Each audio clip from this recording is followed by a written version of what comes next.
এই যে দুনিয়া কিসেরও লাগিয়া এত যত্নে বানাইছেন সায়, এই লোকগানের সাথে পুতুল নাচের আদলে নৃত্য করে সামাজিক যোগাযোগ মাধ্যমে ভাইরাল হয়েছিল ব্রাহ্মণবাড়িয়ার সূর্যমুখী কিন্ডারগার্টেনের একটি শিশু নৃত্য দল। এবার দেশের গণ্ডি ছাড়িয়ে বিশ্বমঞ্চ মাতাবে এই মানব পুতুলগুলো। ব্রাহ্মণবাড়িয়ার ব্যতিক্রম ধর্মী এই মানব পুতুল নাচকে বিশ্বমঞ্চে পরিচিতি করিয়ে দিতে ছোট্ট এই পরিগুলো পুতুলের আদলে নেচে এবার মাতাবে জাপানের মঞ্চ, যেখানে তারা তুলে ধরবে বাংলাদেশ ও ব্রাহ্মণবাড়িয়ার ঐতিহ্য ও সংস্কৃতি। জাপান প্রবাসী সংস্কৃতি কর্মী হালিম খান এবং সেখানকার সংস্কৃতি প্রেমী বাঙালিদের আমন্ত্রণে ৯ সদস্যের এই মানব পুতুলদের দল আগামী ৫ আগস্ট ১৫ দিনের সফরে জাপান যাচ্ছেন। বিটিভির নাচের পরিচালক ও সূর্যমুখী কিন্ডারগার্টেনের সহকারী শিক্ষক মোহাম্মদ আল সাইফুল আমিন ওরফে জিয়া আমিনের প্রশিক্ষণ পরিকল্পনায় সূর্যমুখী কিন্ডারগার্টেনের শিশু শিক্ষার্থীরা ২০২৪ সালের ফেব্রুয়ারিতে জনপ্রিয় গান এই যে দুনিয়া কিসেরও লাগিয়ার সাথে পুতুল নাচ পরিবেশন করে সামাজিক মাধ্যমে ব্যাপক হইচই ফেলে দেয়। আর ঠিক তখন থেকে নৃত্যের প্রশিক্ষক হিসেবে নতুন করে আলোচনায় আসেন শহরের পশ্চিম মেড্ডা মৌবাগের বাসিন্দা জিয়া আমিন। তাই শহরে সূর্যমুখী কিন্ডারগার্টেনের মাঠে চলছে ব্যাপক প্রস্তুতি। প্রতিদিনই চলছে সকাল বিকাল বিভিন্ন প্রশিক্ষণের মহড়া।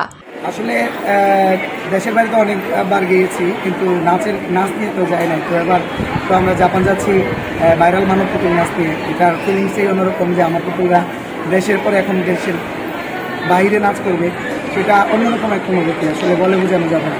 তা আমি খুব এক্সাইটেড যে আমার পুতুলরা দেশের বাইরে নাচবে। শুধু পুতুল নাচ না, পুতুল নাচ ছাড়াও আরও ভিন্ন ভিন্ন গানের উপরে নাচবে এবং ব্রাহ্মণবাড়িয়ার লোক সংস্কৃতি নিয়ে নাচবে।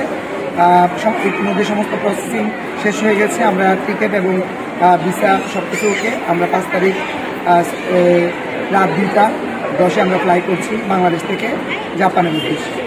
জিয়া আমিনের নেতৃত্বে জাপান যাচ্ছে শিক্ষার্থী আরাধ্যা দেবনাথ, মম দেবনাথ, প্রিয়াংশী সাহা ঘুরিয়া, চন্দ্রিমা বণিক, লিপি দেবনাথ, মিতালি রানী দেবী, প্রিয়াঙ্কা সাহা ও ওয়াহিদুল আমিন।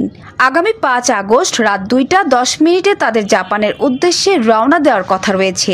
সেখানে বিভিন্ন কালচারাল ইভেন্টে ১৫ দিনে ১৫টি প্রোগ্রামের নিজেদের লোক সংস্কৃতি তুলে ধরবেন। দেশের সংস্কৃতিকে বিশ্ব দরবারে তুলে ধরার মাধ্যমে ব্রাহ্মণবাড়িয়াকেও তুলে ধরতে চান জিয়া আমিন। তাই সবার দোয়া কামনা করেন তিনি। কোমলমতি এসব শিক্ষার্থীদের সফর নিয়ে খুবই আনন্দিত ও উচ্ছ্বাসিত প্রতিষ্ঠানটির অধ্যক্ষ। তিনি বলেন, আমি কখনো কল্পনাও করিনি তারা এত অল্প বয়সে এইভাবে মানুষের ভালোবাসা অর্জন করতে পারবে। আনন্দের শেষ নাই, তবে আতঙ্ক লাগে। এখন বাচ্চাদেরকে কোথাও পাঠাইতে গেলে আতঙ্ক লাগে। যাই হোক, আমি সবাইকে আজকে যে জায়গায় উপস্থিত আছে সবাইকে আমি সালাম জানাই। শুধু সামান্য কথা আমি আমার অনুভূতিটা ব্যক্ত করি সবসময়, যে যখন শুনলাম যে এরা জাপানে যাচ্ছে, এত ভাইরাল হয়েছে পুতুল নাচ, এটা তো সবাই জানে। এরপরে জাপান যাবে, এটা তো আমি বিশ্বাসই করতে পারিনি। কিভাবে জাপান কারা কি করতে পারে? এরপর আমি যা শুনলাম আমার কাছে, তাতে আসলে এতটা আনন্দিত যে তারপরে বলবো যে ম্যাডাম, আমি তো ইয়েতে শিখাই আলাউদ্দিনে, আমি ওখান থেকে স্যারও ইয়া করছেন, সবাই আমাদের যথেষ্ট ইয়ে করছেন, উৎসাহিত করছেন। আমি ওইভাবে যাচ্ছি। আমি তো ভালো আলাউদ্দিন সূর্যমুখী একটা স্কুল। আলাউদ্দিন তো আসবেন না, আলাউদ্দিন সারা ওয়ার্ল্ডে চিনা বুঝাইতেছে, ওইটা তো বাংলাদেশের একটা গৌরব।